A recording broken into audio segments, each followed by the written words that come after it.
Tidak banyak yang mengenal Ray Dalio.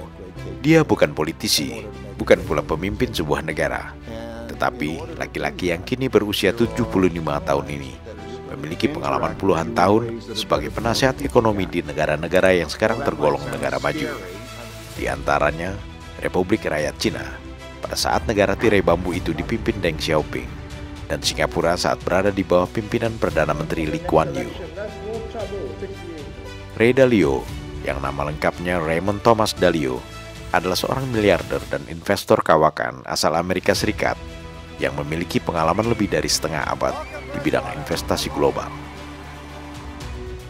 Perusahaan hedge fund atau dana lindung nilai yang dimilikinya, yakni Bridgewater Associates, dikenal sebagai perusahaan hedge fund yang paling sukses di dunia karena selalu mencatat keuntungan, bahkan sewaktu sejumlah negara di dunia mengalami resesi ekonomi pada tahun 1987.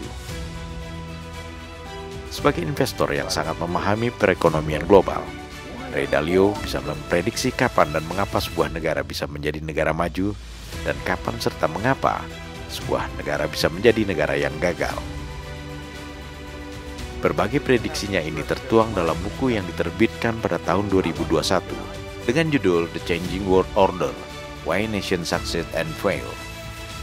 Buku ini ditulisnya untuk memberikan pelajaran kepada setiap pemerintahan di dunia agar tidak mengulangi kesalahan-kesalahan yang bisa membuat negaranya gagal.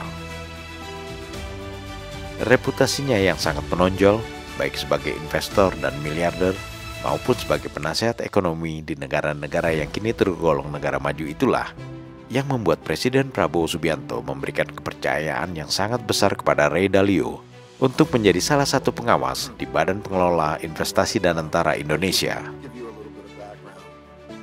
Presiden Prabowo pun mengundang Ray Dalio untuk berbicara di hadapan para konglomerat atau para taipan Indonesia, serta para menteri ekonomi dan para pemimpin Badan Pengelola Investasi Danantara Indonesia dalam suatu pertemuan informal di Istana Negara.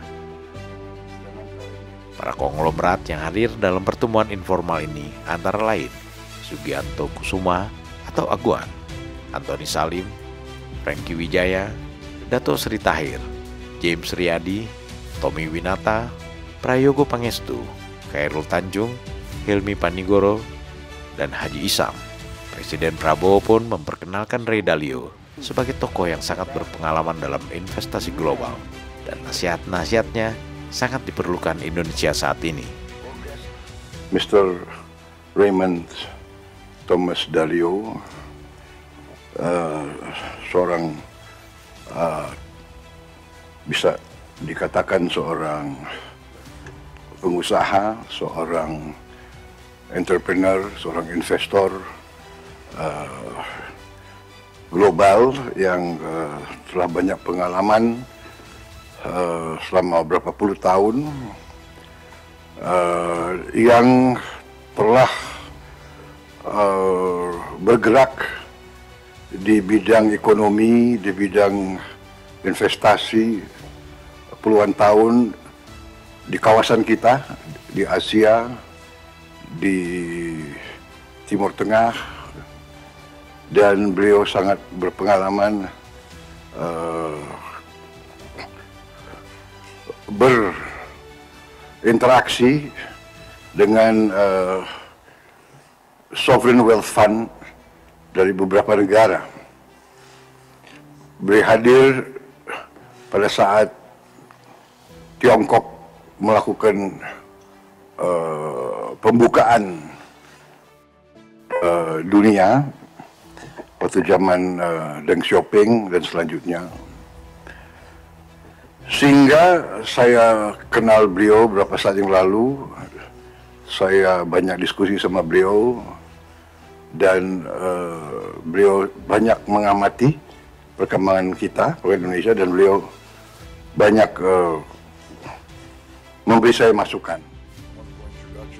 Dalam pemaparannya di Istana Negara, Ray Dalio mengatakan bahwa Indonesia memiliki potensi untuk lepas landas menjadi negara maju, asalkan mampu menghadapi sejumlah tantangan krusial. Tantangan-tantangan krusial itu antara lain tata kelola birokrasi yang lebih efisien, serta iklim bisnis yang kondusif bagi para wirausaha, sehingga bisa menciptakan modal yang kuat. Dan yang tak kalah pentingnya adalah strategi pemberantasan korupsi yang efektif untuk membangun kepercayaan dan menarik investasi. Namun tantangan-tantangan tersebut, kata Ray, jangan dinilai sebagai hambatan, melainkan peluang bagi Indonesia untuk membuktikan diri sebagai negara dengan kekuatan ekonomi yang tangguh di percaturan ekonomi dunia. Berdasarkan pengalaman dan pengamatannya terhadap sejumlah negara selama ini, Ray Dalio berpendapat bahwa untuk menjalani masa transisi menjadi sebuah negara maju, diperlukan seorang pemimpin yang kuat. Dan Ray menilai bahwa Presiden Prabowo adalah sosok yang tepat untuk memimpin masa transisi ini. That show that Indonesia is at one of those takeoff points, that it has potential, great potential for being changed and having an extraordinary future. Those ingredients include a relatively low debt level, a ability to have capital that can be invested to create that takeoff point. Because once there can be capital formation that is put with this high potential, you get a takeoff point that's taking place in countries repeatedly. And there are a number of such measures that show great potential. And then there are obstacles that have to be overcome. And these measures show these types of obstacles. For example, bureaucratic obstacles, the ease of setting up a business, the entrepreneurship, the capital formation, corruption, many of those. And through my experiences, I have had real world experiences in these countries, China, Singapore, a number of countries, in which I saw how those transitions took place. I know what they're like. And I know the importance of a leader in being able to then take control of the situation and make those very difficult reforms to be able to energize and capitalize and also overcome the barriers of corruption that stand in the way, entrenched interests. How do you revitalize that country? And from speaking to President Prabowo, I think he can be that man. So that brings me here to our situation where I'm having the pleasure of meeting you, because we've talked about these things. Gagasan-gagasan Ray Dalio memiliki kesamaan dengan gagasan-gagasan Presiden Prabowo dalam membawa Indonesia menjadi negara maju.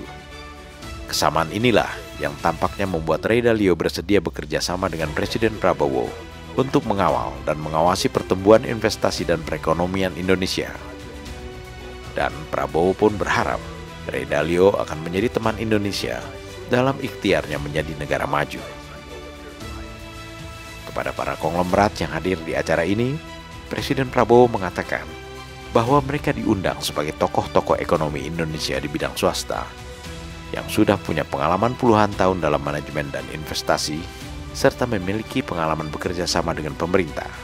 Sehingga Presiden pun berharap para pengusaha besar ini bisa terus bekerja sama dengan pemerintah untuk mendorong pertumbuhan ekonomi dan perluasan investasi. Menurut situs resmi Sekretariat Kabinet Indonesia, pertemuan ini menegaskan komitmen pemerintah Indonesia untuk bergerak cepat, tetapi tetap cermat dan hati-hati dalam mengelola aset, serta mengembangkan ekonomi Indonesia.